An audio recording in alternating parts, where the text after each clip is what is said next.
We're going to do the next review, which is Party Cannon with Volumes of Vomit. 9 tracks, 45 minutes. The second album, the Scottish band, released January 2022 via Gorehouse Productions. Recorded by Yorgo at Transmission Room Studios and mixed and mastered by Jorg Uken at Sound Lodge Studios. At least 2 singles have been released in Nauseating and Unpalatable and I Believe in Dani, Filth. The album also has guest spots from members of Exhumed, Waking the Cadaver, and Cerebral Incubation. We've not covered this band before. They got my attention, which is where I got to do this stuff, because our audience in the THRS Lounge voted this one up, and also there was a thing going around about the band's artwork, and it's so different for this style of music, and so we'll get into this one. My first comment on this, just before we get stuck into the review, is my first one is Tim will love it, Dave will hate it. Let's see if I'm accurate. Dave, by the way, Dave, before you get stuck in, I think the band officially liked the tweet. So just so you know, they might watch this back. But over to you. Yeah. No. I also believe in Dani Filth. I don't believe in Party Cannon. I got halfway through the first song, and I was left asking, what the fuck? I was like, are these guys even playing the same damn song? It sounds like they're all over the place doing their own shit. But I know it takes a bit of skill to do this, but overall the result is no melody, no dynamics, no difference between the beginning, ending, or middle of each song, let alone between song to song. The result is a very monotonous listen. It all just sounds the fucking same. I don't mean song to song, I mean like minute to minute. It certainly doesn't sound like a party. I checked them out. Their social media says that they're not for everyone, and you're goddamn right about that. Fucking hell. They've included some samples from movies at the start of each song, and that's probably the most interesting thing about it, because that kind of differentiates each song to another one. Mm. But if I want parts from a movie, I'll just go watch a DVD. You know, fuck, it's just monotonous noise. I know I sound like an old man yelling at a cloud, but it really was. I mean, the stuff that Tim has tortured us with, some of that death metal stuff, that is Pig fucking Destroyer. Gold compared to Pig Destroyer was fucking gold. And Blood Duster, which I fucking hated, yeah, those both are much better than this. I'm not going to bin it, because it does take a bit of skill to do this, but I'll give it 1 out of 10. And I got to say, the artwork is fucking disgusting.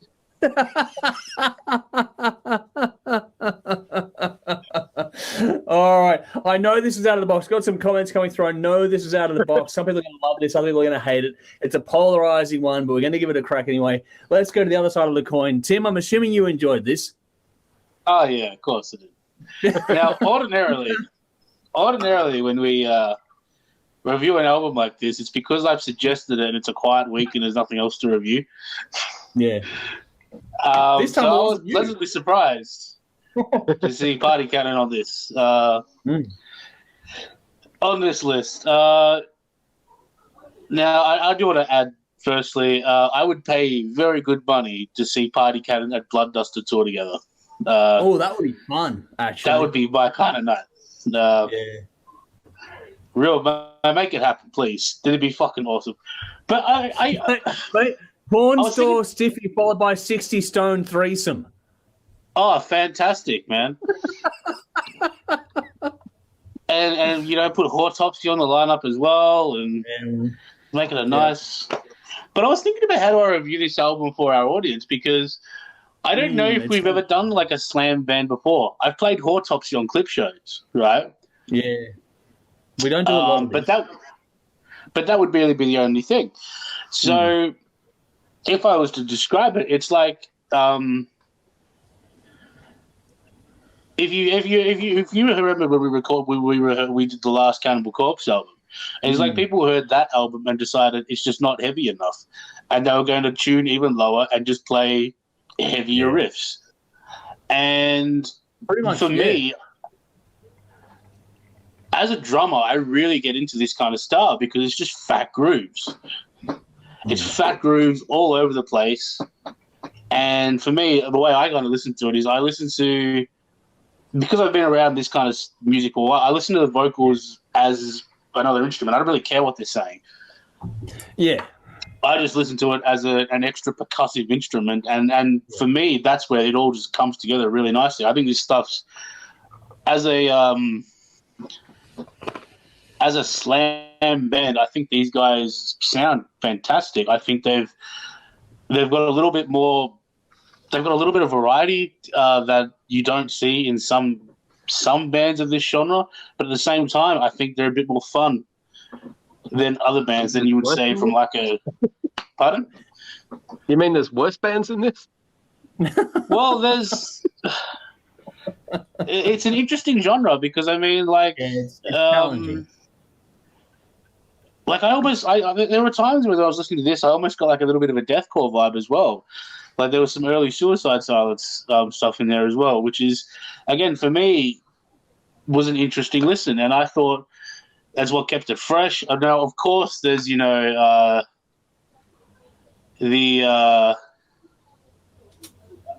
was going to say the image of, but it's not really an image. It's just the shit show. There used to be a band in Melbourne called The Mung. Yeah. And and it very much reminds me of that. And I used to really like The Mung.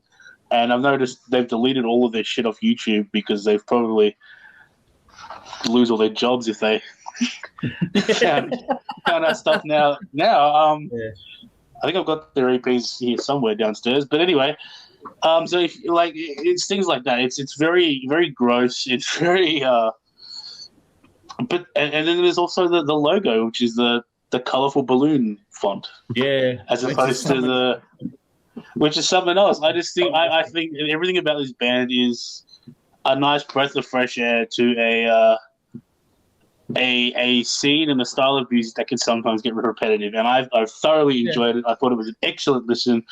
If by any chance, I know Nudes listened to this and enjoyed it, right? I know for a fact. Yeah, he's got comments coming through.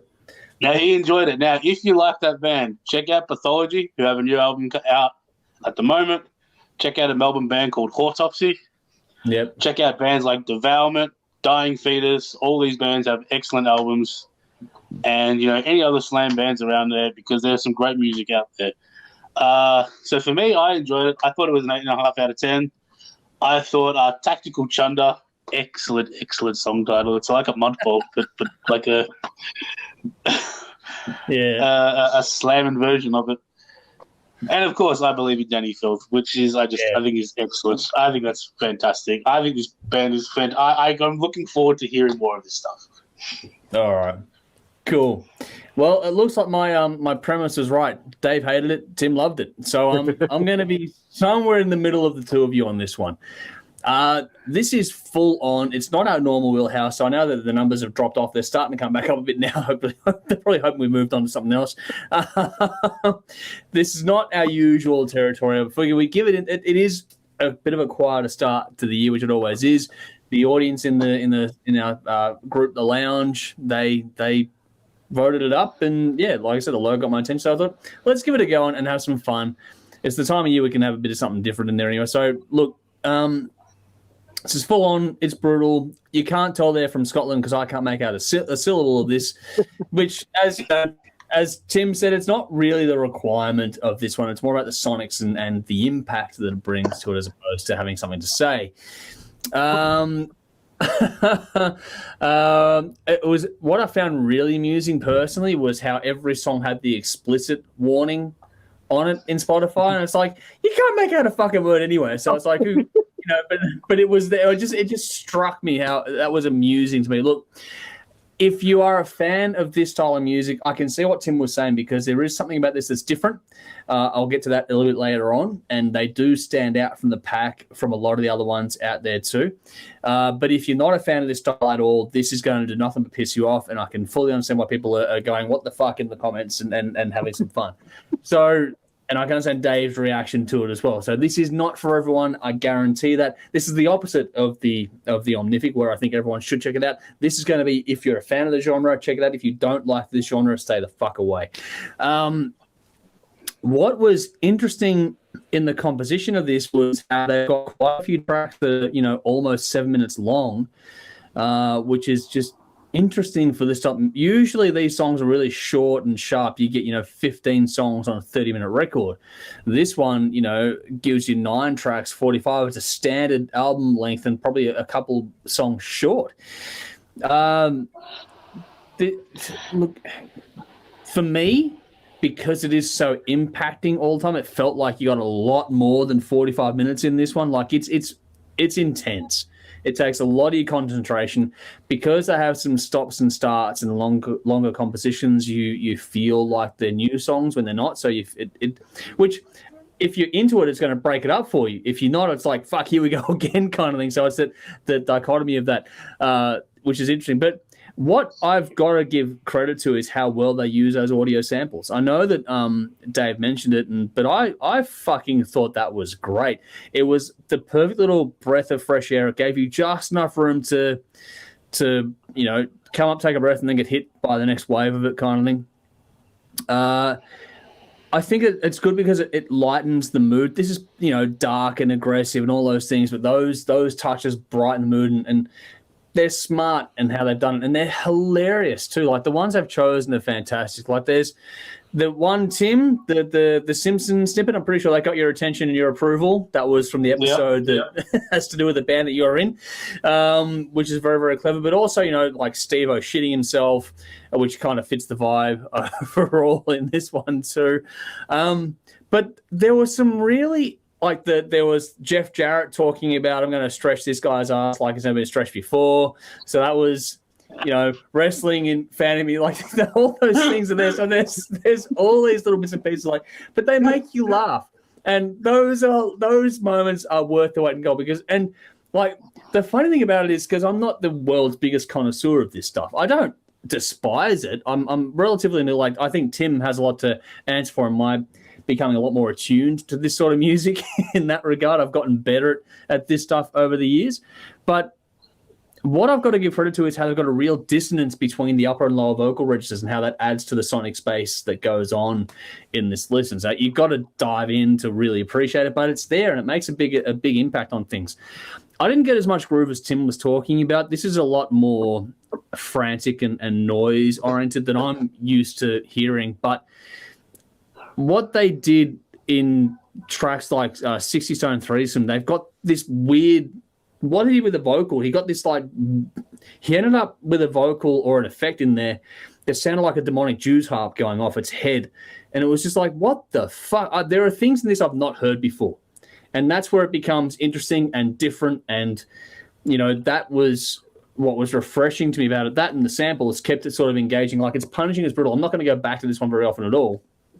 But it's one of those things where I'm going to be neutral on it because I can't say enough about the genre overall to know where this sits. But for me, from what I have heard, it does jump out from the pack. And that's something pretty rare from what I understand of things. Like Tim said, there's a bit of this, it's a bit stale overall. These guys feel like they're a breath of fresh air, not only in the music, but also in the logo and how everyone else is a bundle of fucking sticks. These guys have party balloons. You see every festival poster these guys are on, they stand out. And that's clever as fuck for starters, but it's just one of those things where if you're going to be into this style, check it out. If you're not, stay away. But for me, it was interesting enough to go, okay, cool, I'm glad I checked it out, but probably not enough to grab me back to it again. So I'm going to give it a 5 out of 10. I did pick 60 Stone Threesome and I Believe in Dani, Filth as well. So Tim, you and I crossed over on them with those two tracks. There's a bit of fun in those ones, and when you dig into the composition of those ones and the way they are performed, I found those ones pretty entertaining actually. So that was cool. But also my third credit goes to the audio bites. I thought that was a really good way of lightening the mood on the album there as well. So that was. I knew that would be a divisive one, and I knew the audience would jump off at that point, but hopefully I'll come back for the next one in a second. But go to the comments first here as well.